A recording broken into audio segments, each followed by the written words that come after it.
Hello everyone, this is Scared89 coming at you in a new, I posted a post about a new thing I was doing with the page, starting with blog posts and videos and all kinds of new stuff. Originally just a tribute page, but I'm going to start doing something a little bit different today. A review of Monday Night Raw. Why not? Unfortunately, Raw was about as ugly as The Walking Dead was on Sunday. Not a good showing. In fact, I watched the first 2 hours of the show before finally getting tired enough just to go to bed. I remember 10 years ago that just wouldn't happen. Now I was younger, but I digress. So I made it through the first 2 hours of the show and then caught kind of recaps of the last hour and saw some things that I missed, which wasn't a whole lot. But let's kick it off just to start off. Once again, Monday Night Raw starts off with the strongest point of the show, and as you can see, my cat is now stirring. Chris Jericho. Who would have thought? 2016, Chris Jericho is the best part of Monday Night Raw. Unbelievable to me. So this whole Seth Rollins, Kevin Owens feud is being carried quite heavily by Chris Jericho, a guy that's not even involved in the match. It's Seth Rollins versus Kevin Owens in Hell in a Cell, and Jericho's not a part of it. I thought they really blew an opportunity. They could have made it a triple threat like they originally said that they were kind of hinting that they were going to. But instead they decided to just, no, we're going to keep Jericho out. I know they're building more than likely to a future match where they're eventually going to have their blowout. Owens will go over, Jericho will go and make more average music, which is really sad because this iteration of Jericho is possibly the best iteration of Jericho that I've ever seen, and I've been watching the guy since the old WCW days. So anyway, back to the show. So Jericho comes out, needs to find his list.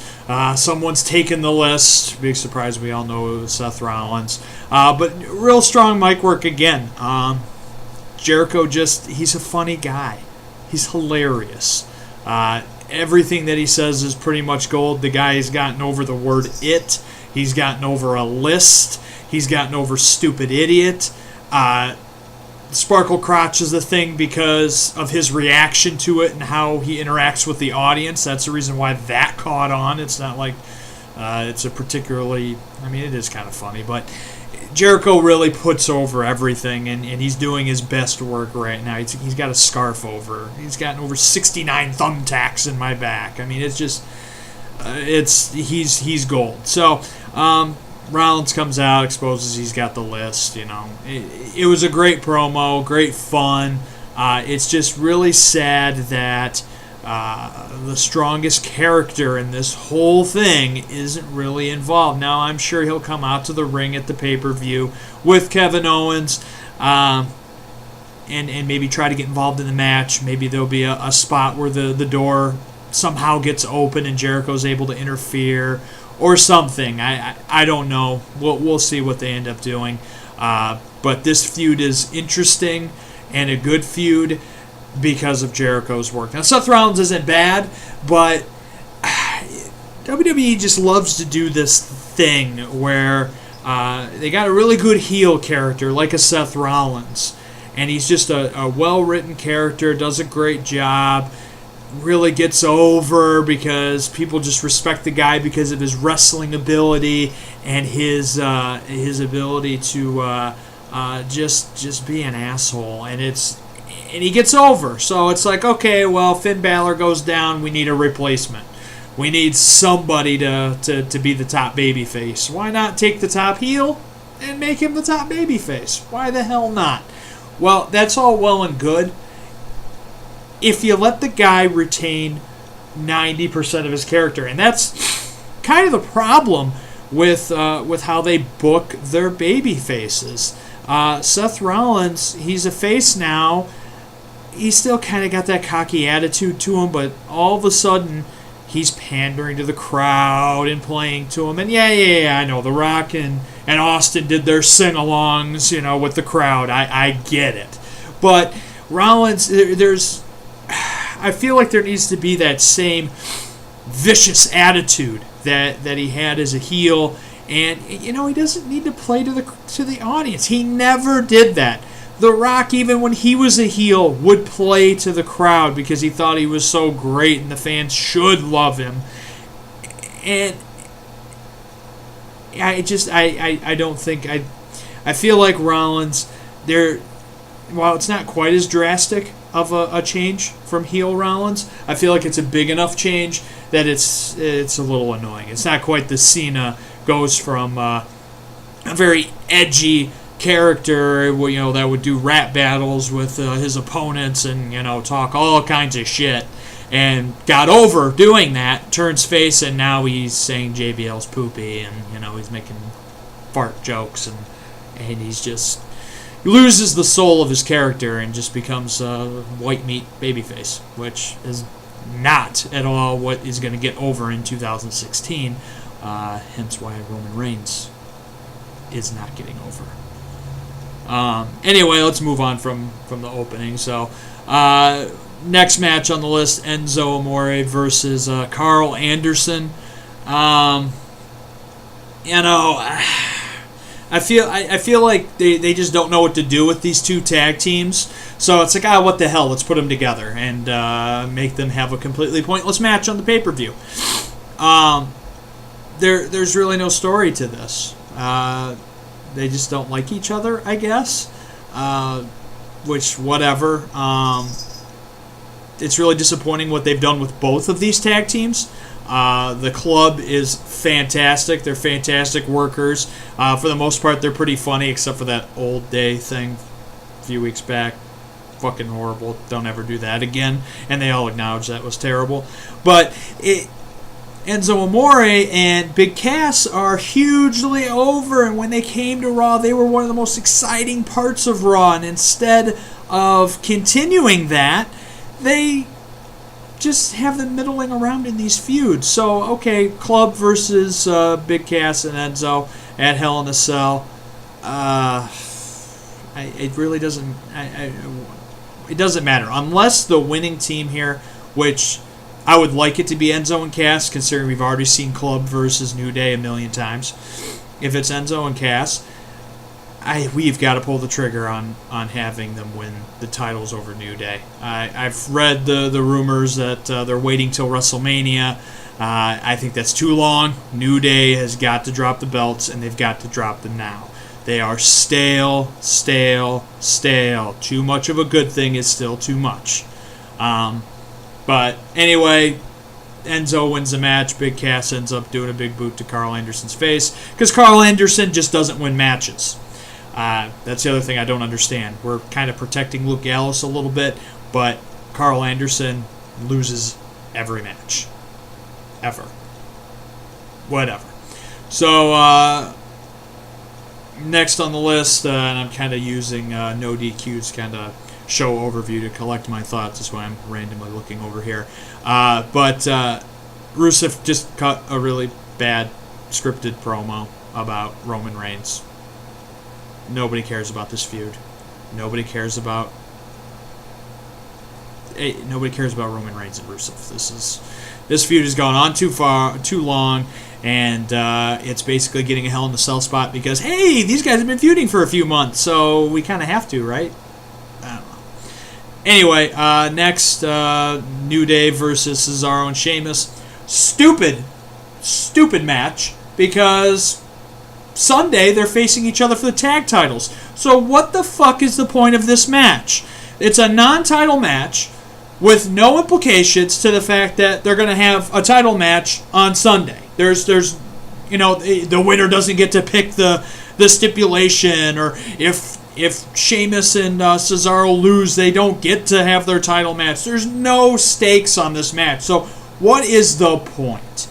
Okay, so Sheamus and Cesaro, after some shenanigans and going back and forth and, doing that whole we don't get along thing, they end up picking up the win, which, okay, I guess the point that WWE is trying to put across is, hey, they don't like each other, but hey, they work pretty good together, so they might win the titles.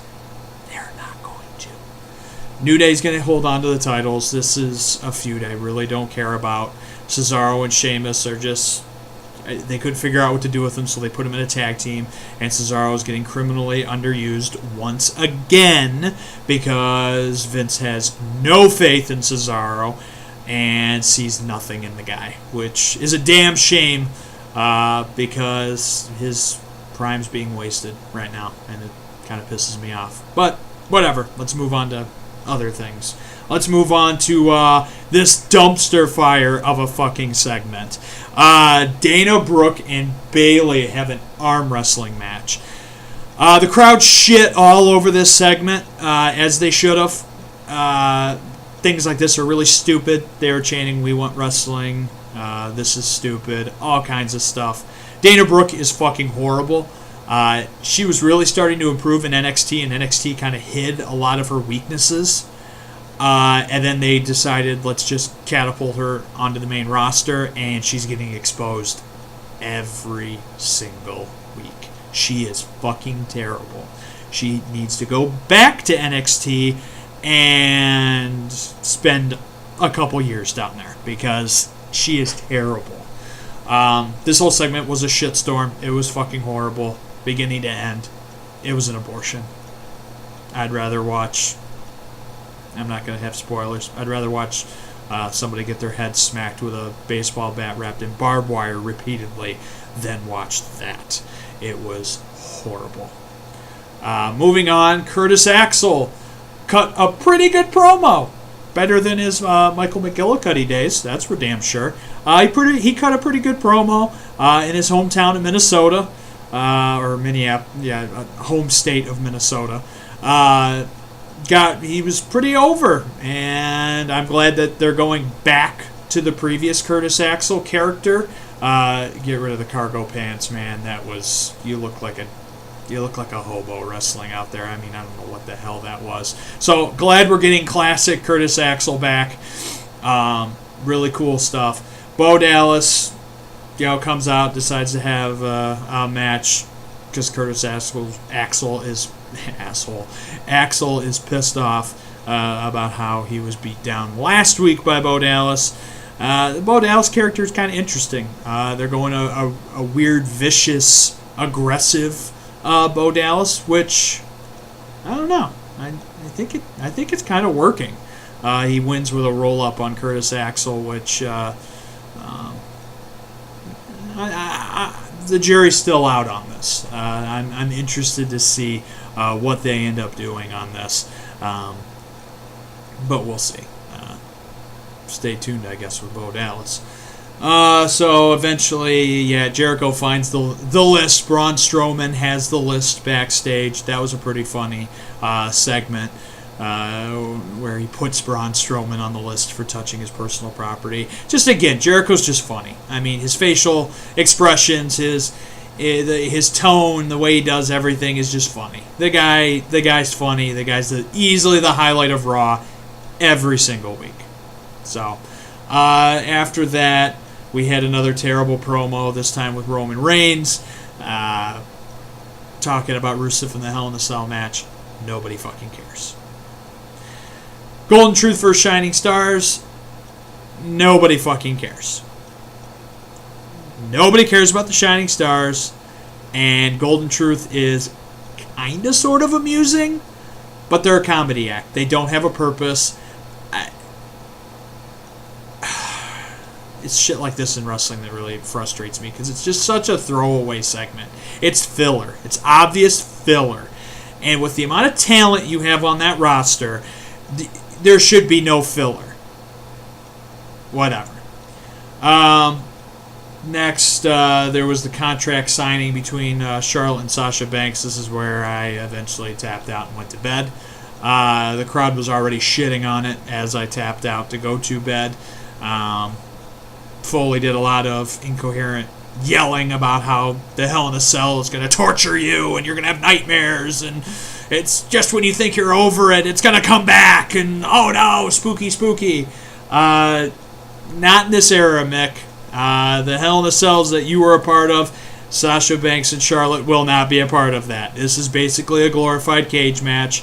Still very cool that they're having their first match, but it's still a glorified cage match. Let's be honest here. So, the segment seemed to fall pretty flat. I don't know.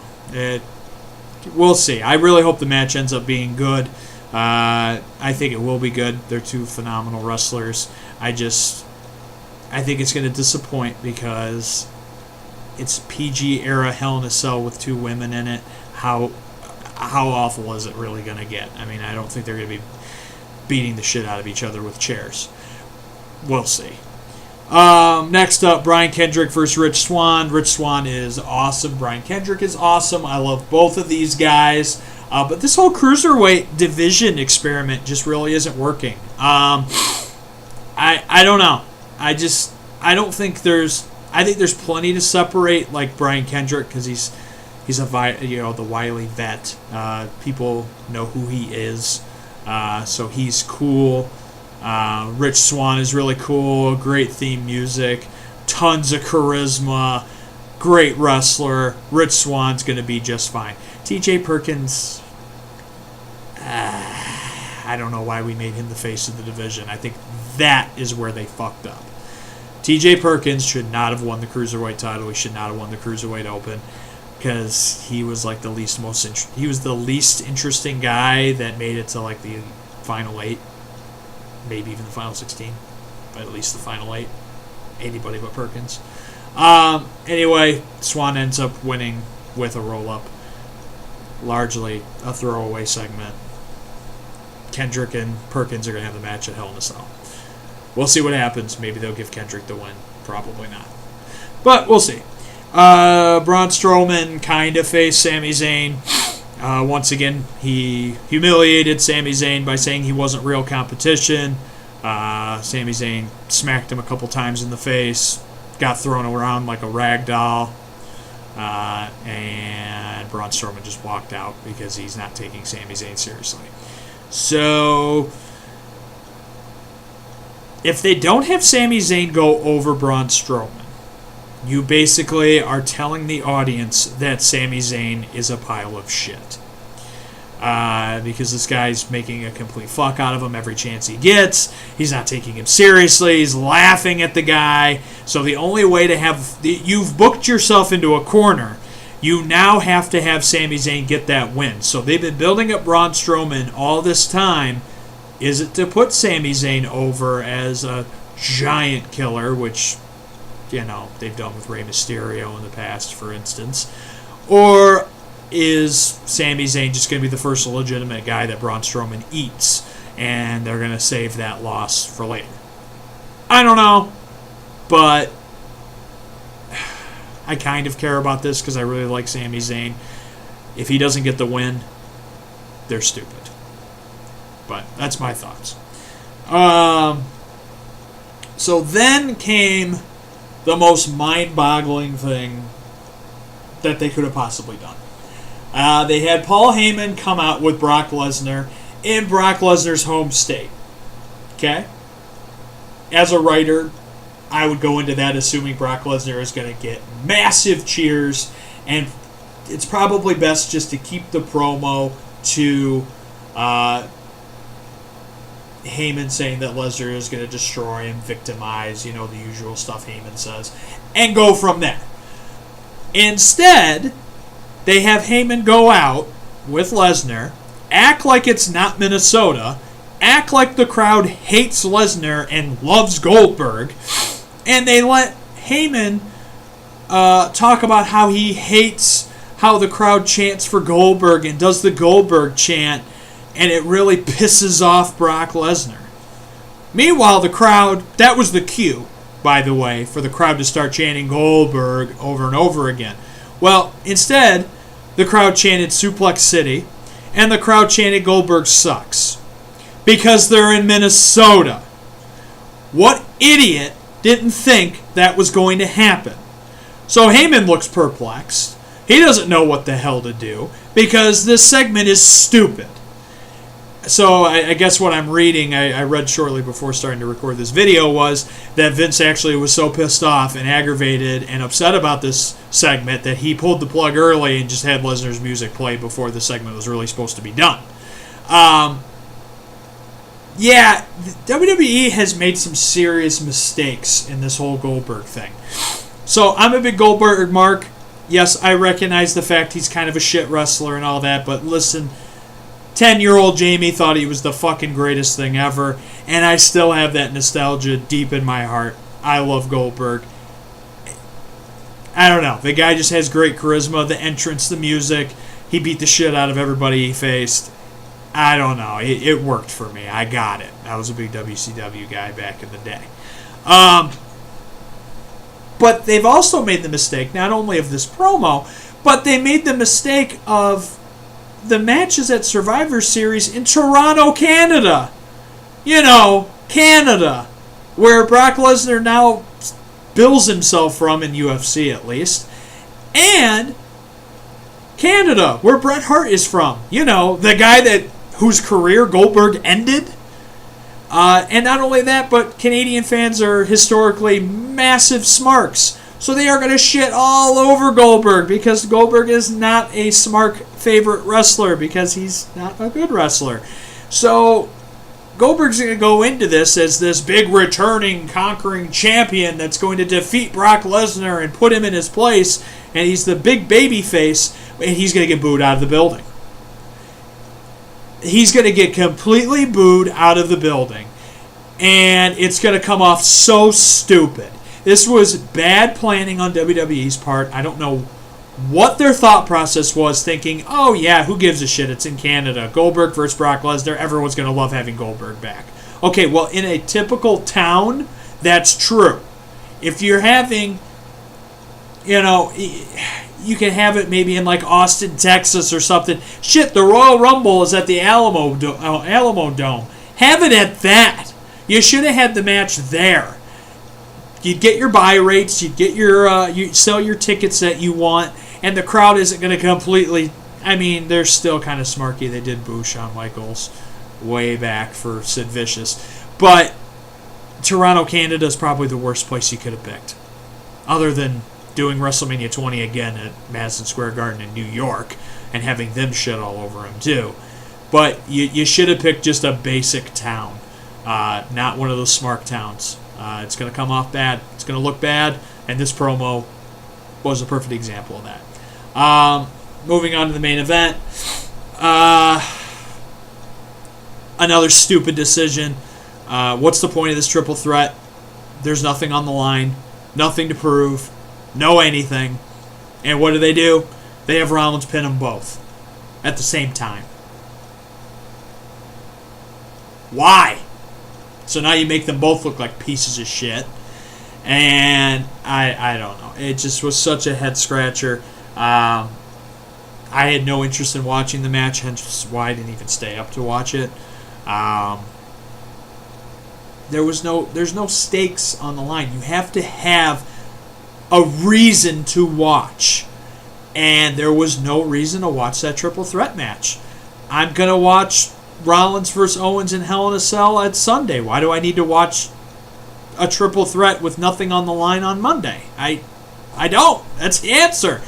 And that's why I bet viewership is down. I haven't had a chance to take a look at it, but I bet viewership is down because there's no compelling reason to stay watching the show. Owens ends up beating the shit out of Rollins, power bombs him on the apron, which, okay, cool. Back to Owens just beating up people, which is kind of what he should be doing. I don't know why we decided to make him a chicken shit heel.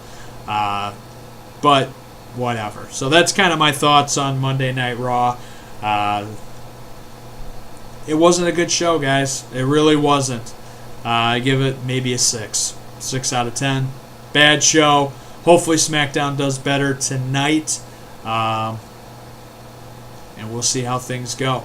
Thanks for tuning in, guys. I'll see if this is something that we keep doing. I'm doing a lot of new stuff with this page, trying to see what's clicking, what's not. Let me know what your thoughts are, ways to improve, however you want to do it. Till then, take care, guys.